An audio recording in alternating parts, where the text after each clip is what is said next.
અને એવો પણ નિયમ પણ છે, જે સ્ત્રી રોજ શૃંગાર કરે એના ઉપર લક્ષ્મી રાજી બહુ થાય છે. એટલે માવડીઓએ શૃંગાર કરવો,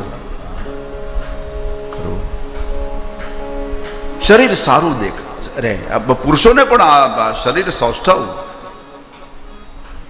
આ પરમાત્માની દેણ છે ને. માયક આંગલું કેવું સારું લાગે. શરીર શોભા બપુષ. તમે જો ભગવાન કૃષ્ણ કેટલા સુંદર દેખાય છે, રામ કેટલા સુંદર દેખાય છે. ભગવાન રામ માટે તો એમ લખ્યું, કંદર્પ અગણિત અમિત છબી નવ નીલ નીરદ સુંદરમ. કંદર્પ અગણિત. કંદર્પ એટલે કામ, જેના આગળ કામ શરમાય છે.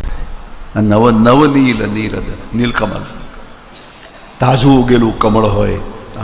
અને એ હમણાં જ ખીલ્યું હોય કમળ, તાજું તાજું.